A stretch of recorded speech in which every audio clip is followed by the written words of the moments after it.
Hi everyone, I'm Freddie, and I'm 21. My childhood wasn't happy. My dad, Carl, and I didn't get along.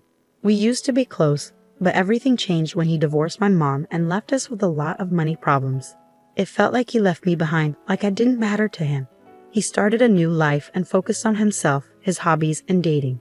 After the divorce, my mom, Yasmin, and I had a tough time. We went from having a good life to struggling to make ends meet. My mom, Yasmin, worked very hard to take care of us after my dad left. She never gave up, even when things were tough. She started a small business and worked hard to make it grow. And it did. Our lives went from being difficult to being comfortable again. It was amazing to see my mom's strength and determination. But then something unexpected happened. My mom got sick. It was a big shock for us. The person who had fought so hard for us was now fighting a serious illness. It was a tough time for us, but we were determined to support her through it. My mom's illness turned our lives upside down. I took care of her and hoped she would get better. We tried everything, but sometimes things don't go as planned. Sadly, my mom passed away, leaving a huge gap in my life that can never be filled. As her only child, I had to face the difficult time after her death alone. While I was grieving, I found out that she had left her house to me. It was her last gift, showing me how much she loved me and the life we shared. When I entered the house, now mine, it felt like my mom was hugging me one last time. The house held many happy and sad memories of our time together. But what hurt me the most was that my dad, Carl, and his new wife, Rita, didn't even come to my mom's funeral. It was like he had completely forgotten about her and didn't care. This made me very angry. How could they be so cruel? Didn't my dad care about how I was feeling? Even months after my mom's death, the pain still felt fresh. I tried to find comfort in memories and friends, but I couldn't shake off the bitter feelings. The house my mom left me was beautiful, but it reminded me of her absence. I tried to make peace with the memories and make the house my own, but it took time.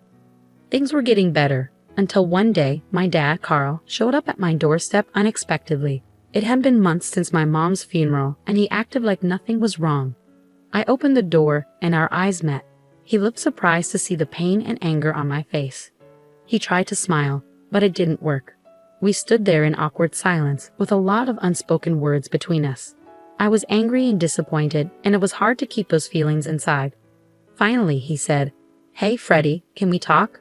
in a sorry tone, but it didn't feel sincere. His presence in my house brought up a mix of emotions, and I just stared at him. I wasn't fooled by my dad's weak attempt to make things right. "Don't pretend to apologize, Carl. I'm not buying it," I said, my voice filled with anger. "You left us to struggle while you lived a life of luxury. Now you show up like nothing's wrong." Carl's face turned red with anger, and he became defensive. "You need to respect me, Freddie," he said firmly. I laughed in disbelief. "Respect is earned, Carl. You lost mine when you abandoned us for your own desires. You can't demand respect after all the pain you caused." As we argued, I saw Rita getting out of their luxurious car and walking towards us. Seeing her only made me angrier, remembering how my dad chose a life of extravagance over his family. When she reached the doorstep, I said, "What brings you here, Rita? You didn't even come to my mom's funeral, but now you're here." Rita made a weak excuse. "We were busy, Freddie. We had commitments." Her words only made me angrier. "You were too busy to attend my mom's funeral? That shows how little you care about her memory and our family." I felt a surge of anger and frustration as I looked at my dad and Rita standing in front of me. They were still the same selfish people who showed off their wealth and indulged in luxuries. Their presence in my home, acting like nothing was wrong, made me even angrier. "What do you two want from me?" I asked them. "Haven't you hurt me enough already?" My dad, Carl, said, "Freddie, we need to talk. The truth is, our life isn't as great as it seems on social media. We're struggling financially, and we even need to sell the Aston Martin outside to get some money for something important." Rita, who had been quiet until then, took off her coat, revealing her pregnant belly. I was shocked and angry. "You're telling me that you got someone pregnant who's young enough to be my sister? This is a sick joke, right?" I said, my voice filled with anger. Carl, now getting defensive, said some very hurtful things to me. His words were mean and unexpected, and I couldn't believe my father could be so cruel. "You think you're so smart, talking to me like that? I left you and your mom because I couldn't stand being around someone as stupid as you. You're useless and hopeless." I didn't do anything wrong, so shut up. I was shocked and couldn't believe what I was hearing. I just stood there, refusing to accept that my father was speaking to me like this in my own home. Get out, I said firmly. Get out before I call the police. Leave my property. Carl smiled slyly and said, Actually, that's why we're here. What do you mean? I asked, my anger rising again. You're going to have to leave this house, Fred. It's the only option, Carl said, his eyes gleaming with a sinister intent. I was furious, my heart racing with anger. You're crazy, Carl. My mom gave me this house, the woman you abandoned. You think you can just take it away? Never. You think you deserve this house? Think again, Freddie. We need a bigger and better space for our growing family, Carl said, his words dripping with audacity. My anger was burning brighter than ever. How could he want to start a new family after leaving us just a couple of years ago? He's insane. You think I'll just leave? My name is on the deed, Carl.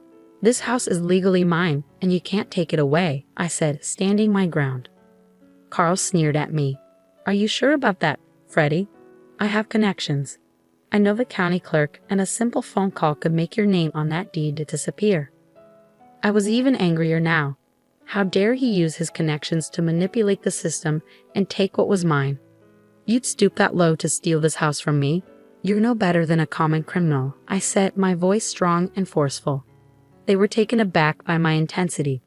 But as they realized they weren't going to win, they looked nervous and scared. They knew they had underestimated me and my determination to protect what was mine and my mom's. With all my strength, I yelled at them to leave my property immediately. They turned pale and finally left the house they had tried to take. Even though he was scared, Carl still tried to intimidate me with threats of ruining my life. You'll regret not listening to me, Fred, Carl said. I tried to be nice, but you didn't want that. Just wait, you'll be begging for mercy when I'm done with you. After they left, I was left standing there, my heart racing with anger, frustration, and determination. I knew this battle was far from over. In the silence that followed, I felt a sense of urgency. I knew my father had more power and influence than I did, and his connections and willingness to bend the rules posed a big threat to my dreams of keeping this house. I understood it wouldn't be easy. It wasn't just a fight for a physical space, it was a battle against a system that favored the powerful and well-connected. But I wasn't willing to give up. I would fight hard to protect the legacy my mother left me. The house represented memories, love, and sacrifices. It was a symbol of my identity and my journey towards freedom. With newfound determination, I took a deep breath and prepared myself for the tough journey ahead. The fight for justice had just begun. Weeks after our confrontation, my father still sent me hateful messages and threats. I ignored them, knowing they were meant to hurt me. Instead, I collected evidence, saved every message, and wrote down every word he said. I knew I had to take action, so I went to the county clerk's office. This was the place where my father's plan could become a reality, but I wasn't afraid. I had to face the person who had the power to make decisions. As I entered the office, my heart raced with anxiety and determination. I approached the clerk's desk, where a middle-aged man with tired eyes looked up at me. "Excuse me, sir," I said. "I need to talk to you about something important." The county clerk looked at me with curiosity and skepticism, studying my appearance. "What do you want?" he asked gruffly. I gathered all my courage and poured my heart out to the county clerk, sharing my story and all the struggles my mom and I had faced. I told him about Carl's absence at my mom's funeral and the threats that still haunted me. I showed him the evidence of Carl's manipulation and begged him to see the truth. As I spoke, the clerk's expression changed from indifference to genuine concern. "Please, sir, understand the truth," I pleaded. "Carl has twisted the story to make himself the victim. Don't let him deceive you and take what's rightfully mine. I'm all alone and need your help." The clerk's eyes softened, and he leaned back in his chair, taking a moment to process what I said. "I had no idea," he said, shaking his head. "I have a son around your age, and I can't imagine what you're going through. Carl made himself out to be the victim, saying you were a spoiled brat, but something didn't feel right. Maybe that's why I was hesitant when he asked for his favor." I had a feeling something was wrong, but I didn't realize it was this serious, he said. His words were like a shock to my already hurting heart, but they gave me hope that someone was finally listening. I felt a glimmer of hope that things might work out fairly. "Thank you for listening, sir," I said, my voice full of thanks. "Your understanding means a lot to me. I just want you to see the truth behind Carl's lies. The county clerk nodded, looking determined.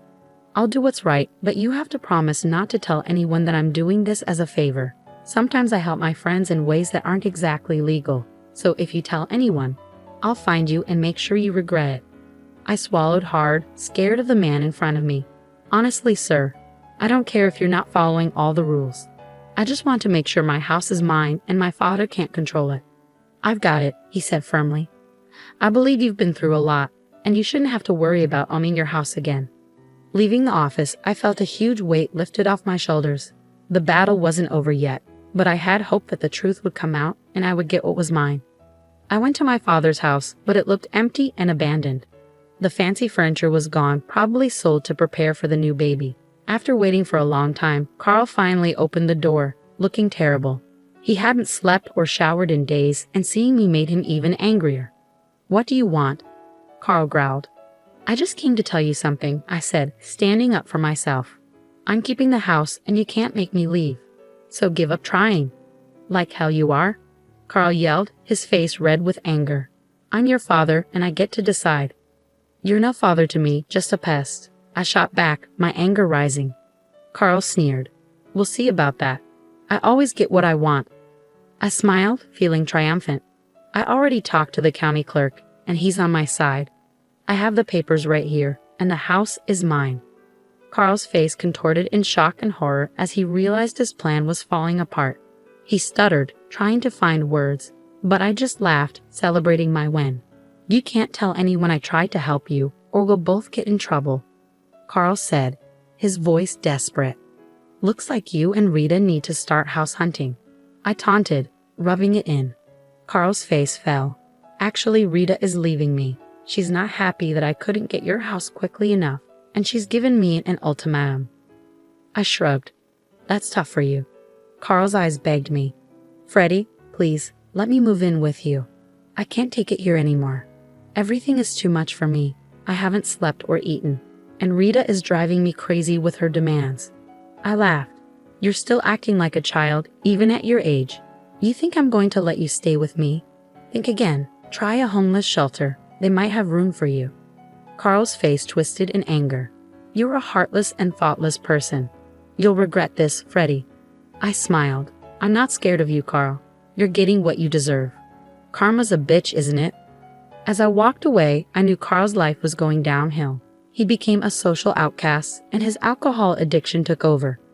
I heard Rita divorced him, took most of his money, and left him alone and hopeless in a hotel room, struggling to figure out his next move. But I knew I had won, and I was ready to fight for anything my mother left me. Carl would never dare to confront me with the same anger and entitlement again. I was no longer a kid, and I had a lot to lose. I'll fight for anything my mother left me, I said firmly. And if he's foolish enough to try me again, I'll make sure he regrets it.